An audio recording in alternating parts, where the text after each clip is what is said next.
You know the saying, you never know what that person's going through? It's usually in a connotation of give them grace. Well, you also might conflate what they're going through too. And maybe you need to look at it through realism. What happens when our time on this earth is over and we don't have tomorrow, but we've spent years wanting a different tomorrow without making a change? It's a sobering thought of what if tomorrow is never there and we haven't made a change.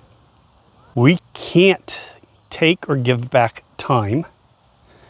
And when it's all said and done, did you live your life to the fullest? Were you happy? This isn't the video I had planned on making. Last week I was invited to a reunion of sorts. You know, is one of those teams you're on in your career that was just if you could bottle it and preserve that and that be the span of your career, it would have been great, right? One of the reasons I didn't want to go to that reunion was I didn't want to have to go through my story. I didn't want to have to tell them about being laid off, about what I'm doing, how I'm making income, how I'm getting by, because that's my story and it's personal, right? I'm sharing it with you. I'm sharing it with strangers that hopefully become friends. I'm sharing it with you. I'm not sharing it with people that are close to me. And I met up with my closest friend of that group today for lunch, and everything got turned on its head during that lunch. Well, let's get to the point. So during that lunch, come to find out that one person I knew, I had worked with in my role I just got cut off from. I worked with a company that had employees that worked with my type of organization, alliance managers really, right? And come to find out, one of the alliance managers we worked with passed away. They found this person slumped over their keyboard at their desk. At home, they worked from home, but slumped over their keyboard. And then this past Monday, another person in the organization, I didn't know this one, went to bed, never woke up, had a heart attack during their sleep. Yes, I knew this person. It wasn't close. It unfortunately happened a month and a half ago, and I'm just hearing about this. So I was not close. I'm not going to say I was.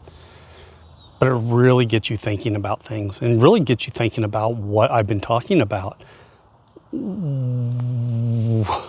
We crave, we want something else. We need an escape from this career that we're in. Yet we delay it. We find reasons not to do it. We stay in our safe place. That person, I don't know if they were happy or not in their career, but they could have been going through those same mental hurdles, trying to make decisions, and they're like, I'll just get through the next day. I'll just get through this year. Well, if I just get enough money in the bank, and they never get to that next step, they're not getting a chance to. We have a chance. So why aren't we taking it? Here's the kicker. That person was 38 years old. The person on Monday was 42. That was me 10 years, 14 years ago. And I've talked about being stuck for 16 years.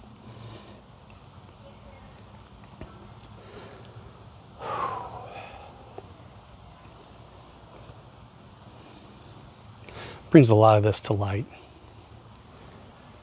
It's very sobering. I want this channel to be about hope and about putting that next foot in front of the other, not to keep going in what we're doing, but to make that change.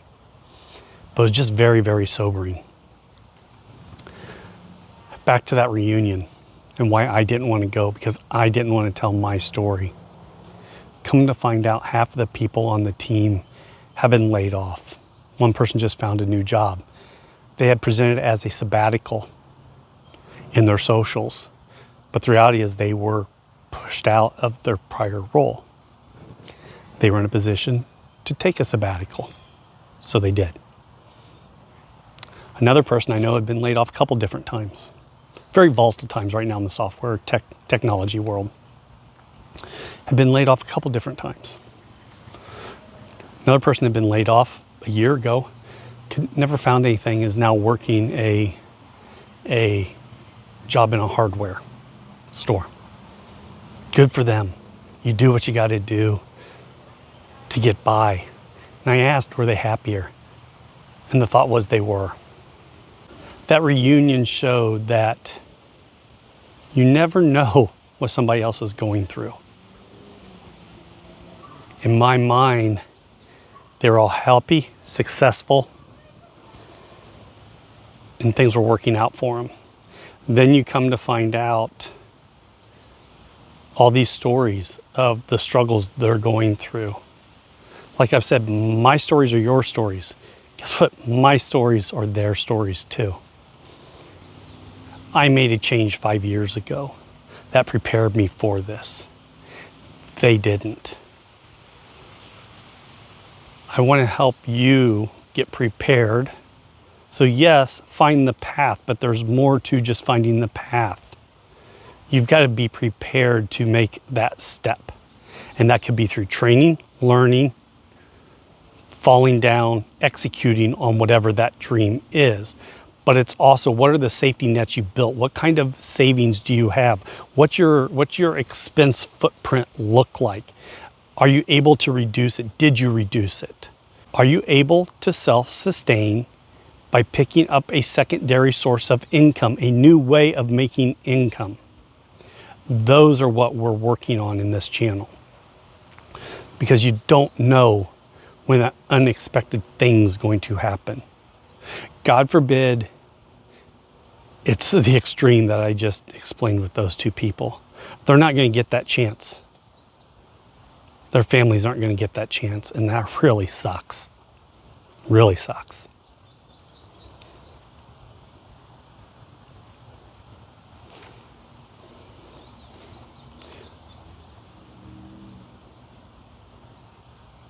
When that time comes, when it's my time to go and the Lord calls me home, I don't want people to think back and go, man, he always talked about doing a bunch of different things but never did them.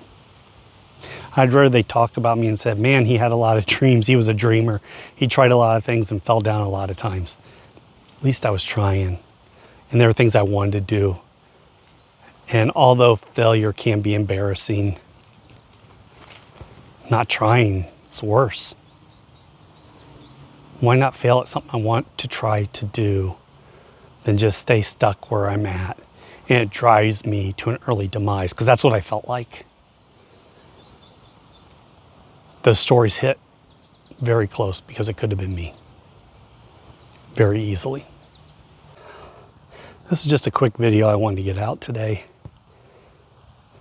We can't let fear, we can't let safety, we can't let the unknown keep us from what could be a more fulfilling life. I'm done trying to gather things, buy things, another different, bigger, fancier, newer, whatever it may be. That part's done. Been able to kind of put that aspect to bed. I don't need the next best thing anymore. I need the next best life. The next best life is a more simplified life. And I think we find that as we get older.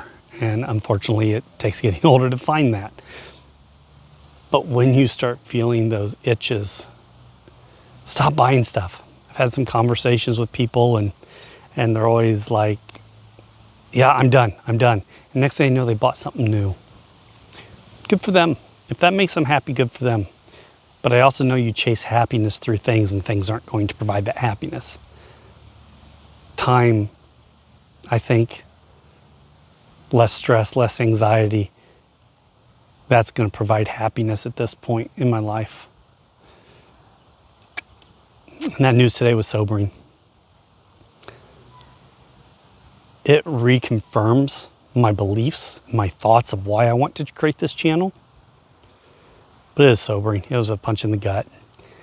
I was going to have lunch and I was going to go out and make my video.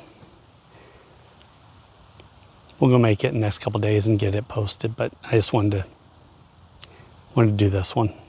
So, don't know if this was helpful for you. It was more of a self-reflection.